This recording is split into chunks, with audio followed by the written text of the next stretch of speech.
দোকান থেকে একটা গ্যাস সিলিন্ডার কিনে বাড়িতে তার মেয়ের কাছে রেখে যায়।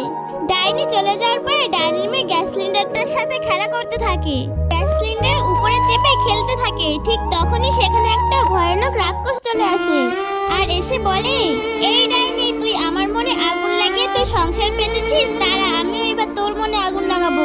এই বলে রাক্ষসটি তার জাদু শক্তি দিয়ে সিলিন্ডারে আগুন লাগিয়ে সেখান থেকে চলে যায়। আর তখনই সিলিন্ডারটা বাস্ট হয়ে ডাইনির মেয়ে সেখানেই মারা যায়। একদিন টুনি কিছু খাবার দাবার সঙ্গে নিয়ে জঙ্গলে যায় কাঠ কাটতে। পরে সে খাবার দাবার রেখে একটা গাছের নিচে ঘুমিয়ে যায়। সেখানে একটা পরী আসে আর পরীটা টুনির খাবার দাবার সব খেয়ে সেখান থেকে চলে যায়।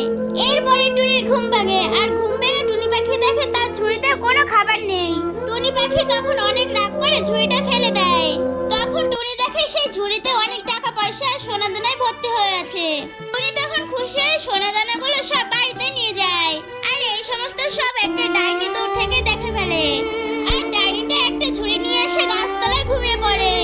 আর ডাইনিটি ঘুম থেকে উঠে দেখে তার ঝুড়িতে সোনা দানায় ভরে গেছে। ডাইনি যখন সোনা দানা নিয়ে বাড়ি যাচ্ছিল তখনই সোনা দানা বমে পরিণত হয়ে যায়। আর সেখানে বম ব্লাস্ট হয়ে ডাইনি মারা যায়। একদিন ডাইনি তার মেয়েকে একটা খেলনা গাড়ি কিনে দেয়। ডাইনি তার মেয়েকে খেলনা গাড়িটা দিয়ে সেখান থেকে চলে যায়। বেশ কিছুক্ষণ পরে সেখানে গুড্ডু আসে আর গুড্ডু এসে দেখে ডাইনির মেয়ের কাছে একটা নতুন খেলনা গাড়ি। তাই টুনি ডাইনির মেয়েকে বলে, এই ডাইনির মেয়ে, তোমার কাছে তো একটা নতুন খেলনা গাড়ি, আমাকে একটু দাও না তোমার খেলনা গাড়ি। ডাইনির মেয়ে এই কথা শুনে বলে, এই ভিখারির বাচ্চা, এটা আমার মা আমাকে কিনে দিয়েছে, তুই ভিখারি তোর মার কাছে গিয়ে বল আমাকে একটা এইরকম খেলনা গাড়ি কিনে দিতে। এই কথা শুনে গুড্ডু অনেক রেগে যায় আর রেগে গিয়ে একটা লাঠি বের করে ডাইনির মেয়েকে সেখানে পিটিয়ে মেরে ফেলে। আর গুড্ডু সেখান থেকে পালিয়ে যায়। একদিন গুড্ডু কিছু ডিম নিয়ে বাড়ি থেকে যাচ্ছিল। গুড্ডু যখন একটা জঙ্গলের মাঝখানে চলে আসে তখনই সেখানে একটা ভয়ানক রাক্ষস চলে আসে আর বলে, আরে ছোট্ট পাখি, তুই এই ডিমগুলো নিয়ে কোথায় যাচ্ছিস? আমি এখন তোর এই সব ডিমগুলো খেয়ে নেব।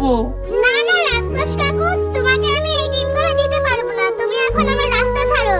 রাক্ষসটা এই কথা শুনে অনেক রেগে যায়। তাই রাক্ষস তার জাদু শক্তি দিয়ে গুড্ডুকে একটা ডিম বানিয়ে দেয়। আর গুড্ডুর মাথায় থাকা ডিমগুলো সব রাক্ষসটা খেয়ে সেখান থেকে চলে যায়। ডাইনির মেয়ে প্যারাশুটে করে আকাশ দিয়ে উড়ে বেড়াচ্ছিল। ঠিক তখনই সেখান দিয়ে গুড্ডু যাচ্ছিল। হঠাৎ করে তাদের দুজনের ধাক্কা লেগে যায় আর দুজনে নিচে পড়ে যায়। গুড্ডু কোনোভাবে বেঁচে যায় কিন্তু ডাইনির মেয়ে সেখানেই পড়ে মারা যায়। একদিন গুড্ডু আর ডাইনির মেয়ে ছাদে খেলছিল। হঠাৎ করে ডাইনির মেয়ে পা পিছলে ছাদ থেকে পড়ে যায়। গুড্ডু দেখে অনেক কান্নাকাটি করতে থাকে। ঠিক তখনই সেখানে ডাইনি চলে আসে তার মেয়েকে নেওয়ার জন্য। ডাইনি তার মেয়েকে কোথাও দেখতে না পেয়ে বলে, কি রে গুড্ডু, তুই একা একা খেলছিস, আমার মেয়েকে তো দেখতে পাচ্ছি না, কোথায় আমার মেয়ে? ডাইনি আন্টি, আমরা তো একসঙ্গে খেলছিলাম, হঠাৎ করে তোমার মেয়ে পা পিছলে ছাদ থেকে নিচে পড়ে যায়।